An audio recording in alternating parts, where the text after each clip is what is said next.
তারেক রহমান সরকার যে চেষ্টা চালাচ্ছেন দেশে শান্তি শৃঙ্খলা আইনের শাসন ফিরিয়ে আনার, তার বিরুদ্ধে তার নিজের দল এবং তারই অধীনের যে প্রশাসন, সেই প্রশাসনের ভেতর থেকে কি তার বিরুদ্ধতা করা হচ্ছে?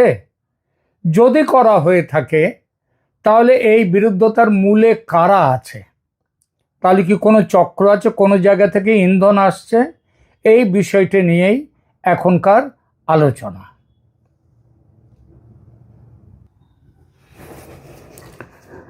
প্রথমে বরিশাল সিজেএম আদালতের ঘটনাটা বলা যাক। বরিশাল জেলা আওয়ামী লীগের সাধারণ সম্পাদক সাবেক এমপি তালুকদার মোহাম্মদ ইউনুস তিনি আদালতে আত্মসমর্পণ করেন। আত্মসমর্পণ করার পর অতিরিক্ত chief metropolitan magistrate SM Shariatullah তার জামিন মঞ্জুর করেন। জামিন মঞ্জুর করবার সাথে সাথে সেই দিনেই বিএনপিপন্থী আইনজীবীরা আদালত কক্ষে ঢুকে তারা আদালত বর্জন করেন, বিক্ষোভ করেন এবং বিচারকের এজলাসে ঢুকে সেখানে হই হল্লা, চিৎকার চেঁচামেচি, ভাঙচুর, টেবিল চেয়ার বেঞ্চ ইত্যাদি ভাঙচুর করা এগুলো করেন এবং জামিন বাতিলের দাবি করেন। এই হট্টগোল ইত্যাদির পরিপ্রেক্ষিতে সরকার একটা ব্যবস্থা নিয়েছে জানা যাচ্ছে। ব্যবস্থাটা হচ্ছে আইনজীবী সমিতির সভাপতি সাদিকুরকে, যার নাম সাদিকুর লিঙ্কনকে আটক করে গ্রেপ্তার করেছেন এবং তাকে আদালতে হাজির করানো হয় এবং আদালতের নির্দেশে তাকে জেল হাজতে পাঠানো হয়, তাকে কারাগারে পাঠানো হয়। এটা হচ্ছে বরিশাল সিজেএমের আদালতের ঘটনা।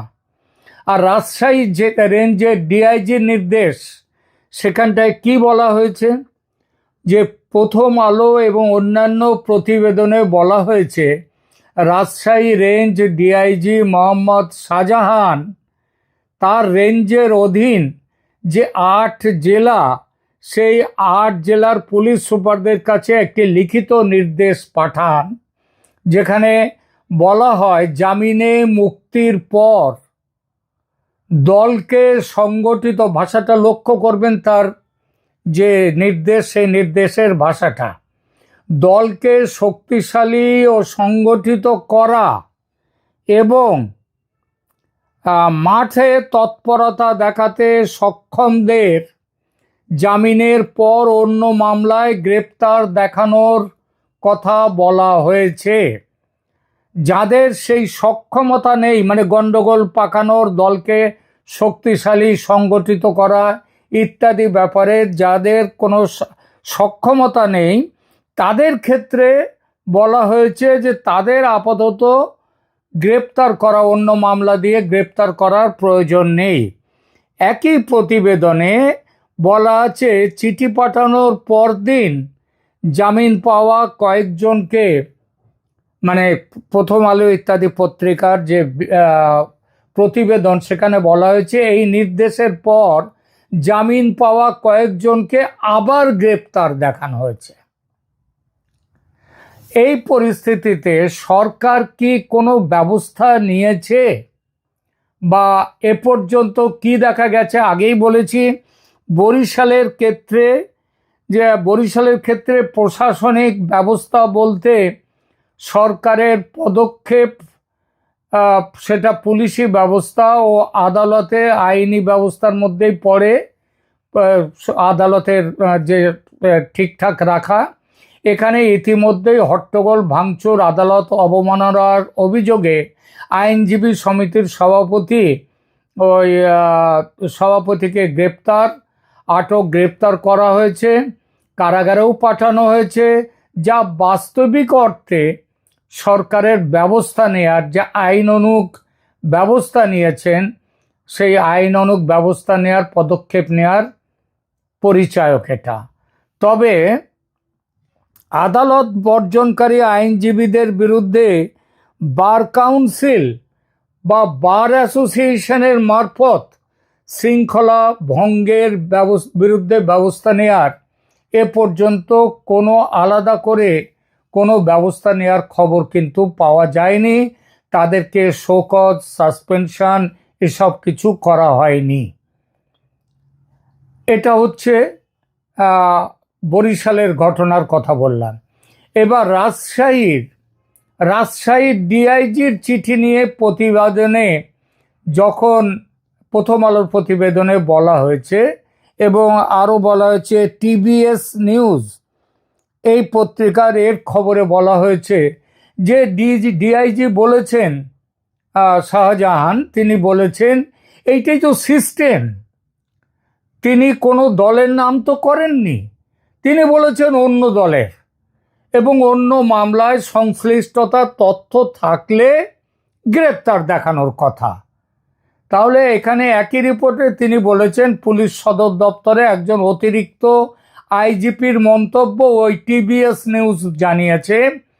তিনি বলেছেন যে এ ব্যাপারে যা বলার সেটা ডিআইজি সাহেব বলতে পারবেন, তারা কিছু বলবেন না, এটাও বলা হয়েছে। তো এইবার ডিআইজি সাহেবের কাছে একটা প্রশ্ন করাই যেতে পারে, সেটা হচ্ছে এটা যদি সিস্টেম হয় তা দেশের তো আরও অন্যান্য রেঞ্জ আছে, সেই সব রেঞ্জের ডিআইজিরা কেন এই ধরনের কোনো চিঠি দিলেন না, নির্দেশ দিলেন না? এটা প্রথম কথা। তারাও তো দিতে পারতেন, তিনি আলাদা করে কেন এই নির্দেশটা দিতে গেলেন? দ্বিতীয়ত, তাকে তিনি বলেছেন আমি তো কোনো দলের নাম করি নাই। তাহলে তাকে প্রশ্ন করা যায়, আপনি বলেছেন যে আপনি দলের নাম করেননি, বলেছেন অন্য দলের, তো অন্য দল নিষিদ্ধ সংগঠনের কর্মীরা যদি বাইরে এসে যদি তারা সক্ষম থাকে গণ্ডগোল করার কিংবা নিজেদের সংগঠিত করার, তাদেরকে গ্রেপ্তার করতে হবে। তা বাংলাদেশে আওয়ামী লীগ এবং ছাত্রলীগ ছাড়া, আওয়ামী লীগের সংগঠন ছাড়া আর কোন দলকে ওখানে নিষিদ্ধ করা হয়েছে? তাহলে ওর নাম না করলেও তার স্পষ্ট ইঙ্গিত যেটা তিনি করছেন সেটা তো আওয়ামী লীগের দিকেই যায়।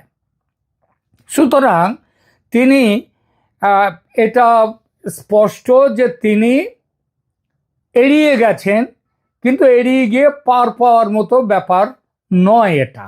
তিনি কি বলতে চেয়েছেন, আওয়ামী লীগের নেতাকর্মীরা বাইরে বেরিয়ে এলে, জামিন পেলে তাদেরকে আবার ধরে তাদেরকে ভেতরে ঢুকিয়ে দাও, এইটা হচ্ছে কেস, তাদেরকে মামলা করো। এখন যেটা এইবার তাহলে প্রশ্ন আসে, হঠাৎ আমি প্রথমেই বলেছি যে তারেক রহমান সরকার চাইছেন দেশে সুস্থিরতা আনবার জন্যে, আইনের শাসন ফিরিয়ে আনার জন্যে, এবং তিনি যেভাবে বাংলাদেশের বিভিন্ন জেলায় যেভাবে আওয়ামী লীগের সংগঠনগুলো কাজ করতে শুরু করেছে প্রকাশ্যে, তাতে বোঝা যায় যে সরকার তাদের প্রতি কোনো দমন পীড়ন যে নীতি, সেই নীতি নেবে না। তাহলে এখানে একটা প্রশ্ন আসে যে এই সরকার বা প্রশাসন এবং দলের মধ্যে কারা আছে যারা সরকারের নির্দেশকে অমান্য করে তারা রাস্তায় নামতে আসছে? এদের পেছনে কারা এর পেছনে ষড়যন্ত্র করছে? হ্যাঁ, ষড়যন্ত্রই করছে, উস্কে দিচ্ছে। এবং প্রশাসনের মধ্যে ওই যে বরিশালের যিনি রাজশাহী রেঞ্জের যিনি ডিআইজি, 26শে ফেব্রুয়ারি মানে 17 তারিখ ঘটনা ঘটলো, 24 তারিখ ঘটলো, 25 তারিখ ঘটলো, এর মধ্যে কোনো কথা নেই। 26 তারিখে আইনজীবীরা করলেন, তারাও আদালত বর্জন, বিক্ষোভ করলেন, ভাঙচুর করলেন। অর্থাৎ এই কদিন কিন্তু একটা চক্র, তারা কিন্তু পেছন থেকে এদেরকে উস্কে দেওয়াটা শুরু করেছে, এবং তার পরিণামে 26 তারিখে তাদের একজনকে গ্রেপ্তার করা হলো, কিন্তু তার বিরুদ্ধে অন্য কোনো ব্যবস্থা নেওয়া হয়নি এখনো পর্যন্ত। এরপর বরিশালে দেখুন, এখনই বারবার বলেছি, বরিশালে কোনো ব্যবস্থা এখনো অবধি পুলিশের বিরুদ্ধে নেওয়া হয়নি, পুলিশকে এখনো শোকজ পর্যন্ত করা হয়নি। হাফিজ আহমেদ বাবলু আহ, আহ, যে সেখানটা, না এটা তো হচ্ছে বরিশালের কথা নয়, রাজশাহীর কথা বলি, যে সেখানটাতে আজ অবধি ডিআইজি মোহাম্মদ শাহজাহান কেন এই ধরনের একটি নির্দেশ দিলেন, তার হঠাৎ এগিয়ে এসে এই নির্দেশ দেওয়ার কি কারণ, এটা সরকার থেকেও তার কাছে জানতে চাওয়া হলো না। এটা যে তিনি আলাদাভাবে দিয়েছেন নিজের খুশি মতো, সেটা পরিষ্কার বোঝা যাচ্ছে, কারণ অন্য কেউ দেননি এই নির্দেশ। আর একটা কথা এখানটায় পরিষ্কার বলা যায় যে দেখুন, বিএনপির সঙ্গে জামাতের বড় সম্পর্ক ছিল, তারা একসময় সরকার চালিয়েছে একসাথে, তারপরেও তাদের মধ্যে সম্পর্কটা সম্প্রতি কাটাকাটি হয়েছে। জুলাই অভ্যুত্থানের সময় পর্যন্ত তারা একসাথেই ছিলেন। তাহলে এই পরিস্থিতিতে বিএনপির তারেক রহমান সরকারের বিরুদ্ধে জামাত এবং এনসিপি এবং এই সরকারের বিরুদ্ধে যারা আছে তারা কিন্তু তাদের কাজ শুরু করে দিয়েছে সরকারকে ব্যতিব্যস্ত করা। যখন কথা হচ্ছে আওয়ামী লীগের ভারতে এবং বিদেশে যারা চলে গেছেন, গিয়ে রয়েছেন যারা, তারা দেশে ফিরতে তাদেরকে নির্দেশ দিয়েছেন আওয়ামী লীগ নেত্রী এবং সরকার। আমি আবার বলছি, তারেক রহমান সরকারের সঙ্গে এই বিষয়টি নিয়ে আওয়ামী লীগ নেতৃত্বের কথা হয়েছে। শেখ হাসিনার সাথে তারেক রহমানের কথা হয়েছে কিনা তা বলবো না, কিন্তু তারেক রহমানের দলের সঙ্গে শেখ হাসিনার দলের যারা নেতৃত্বে আছেন তাদের মধ্যে কথা হয়েছে। এইসব কথার মধ্যে ভারতও রয়েছে এবং সেখানেই ঠিক হয়েছে আওয়ামী লীগ ফিরে যাবে, দেশে নেতারা ফিরে যাবেন। এবং আমি গতকাল কথা হয়েছে আমার আওয়ামী লীগের একজন প্রাক্তন মন্ত্রী যিনি ভারতে আছেন, তার সাথে কথা হয়েছে। তিনি বলেছেন হ্যাঁ, নেত্রী আমাদেরকে বলে দিয়েছেন চলে যাওয়ার জন্যে, এবং তিনি এটাও বলেছেন যে সেখানে গিয়ে হয়তো কিছুদিনের জন্য যদি তাদেরকে জেলখানাতেও যেতে হয় তাও তারা যাওয়ার জন্য প্রস্তুত। এমন কথাও হয়েছে তারা জেলে যাবে, তারা বাংলাদেশে ঢুকবেন কিভাবে, কারণ তাদের অনেকেই তো কোনো রকম বৈধ কাগজপত্র ছাড়াই পালিয়ে চলে এসছেন, কোনো রকমে ভারতে এসে আশ্রয় নিয়েছেন। তো ভারতে এসে আশ্রয় নেওয়ার পরে এখন তাদের তো কোনো বৈধ ডকুমেন্ট নেই দেশে ফিরে যাওয়ার। এই দেশে ফিরে যাওয়ার ডকুমেন্ট তারা বলছেন, তাদের সাথে যে কথা হলো, আমি বললাম এই ব্যাপারে আমিও যে খবর পেয়েছি সেটা হচ্ছে এই রকম, যে ভারতের যে বিএসএফ রয়েছে এবং বাংলাদেশের বিজিবি তাদের নেতৃত্বের সাথে কথা বলে বিভিন্ন জায়গা থেকে তাদেরকে দিয়ে দেওয়া হবে বাংলাদেশে, এই সমস্ত নেতা কর্মীদের বাংলাদেশে পুশব্যাক করে দেওয়া হবে। বিজিবি তাদেরকে গ্রহণ করে তাদেরকে অ্যারেস্ট দেখাবে, কারণ তাদের কাছে বৈধ কাগজপত্র নেই, তাদের কাছে পাস হওয়ার, সুতরাং তাদেরকে অ্যারেস্ট করতে পারে। অ্যারেস্ট করে যদি তাদের কিছুদিনের জন্যে জেলখানাতেও নিয়ে যায় তাও তারা সেগুলো থাকতে রাজি আছেন। তারা এই পরিস্থিতিতে তারা দেশে ফিরবে এবং এইভাবে সরকার তাদের বিরুদ্ধে কোনো বড় মামলা দেবে না, যে মামলায় জামিনযোগ্য ধারা দিয়ে তাদের বিরুদ্ধে মামলা দেবে। কিন্তু মূল ব্যাপারটা তারেক রহমান সরকার এটা ঠিক করেছেন যে বাংলাদেশে তারা আওয়ামী লীগ তাদের কার্যক্রম করতে মাঠে নামবে। এই পরিস্থিতিতে এই শাহজাহানের মতো রাজশাহী বিভাগের রেঞ্জের যিনি ডিআইজি, তার এই সমস্ত কথা, এগুলো হচ্ছে এই প্রশাসনের ভেতরে যারা লুকিয়ে রয়েছে, জামাতি সমর্থক, এনসিপির সমর্থক, এনসিপি তো সমর্থক নেই, সেদিনের দল জামাতিরা, তারা প্রশাসনকে ঘিরে রেখে দিয়েছে, তারা চলে যায়নি, তারা বল তবিয়তে আছে, এগুলো তারা করছে। আর ঠিক একইভাবে বিএনপির ভেতরেও জামাতিরা আছে এবং সেই জামাতি ওই যেমন বরিশাল কোর্টে যারা করেছে তাদের ব্যাকগ্রাউন্ড খুঁজলে দেখতে পাবেন জামাতের সাথে তাদের সম্পৃক্ততা। তারা এসবগুলো করছে এবং আগামী দিনে আরও বেশি করে করবে।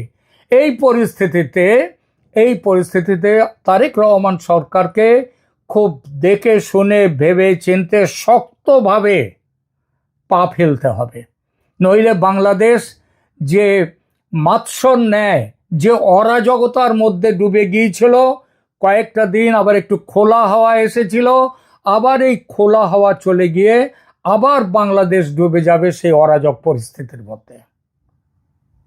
তারেক রহমানকে সতর্ক হতে হবে। এ পর্যন্ত এখানেই রাখছি। ভালো থাকবেন, ধন্যবাদ।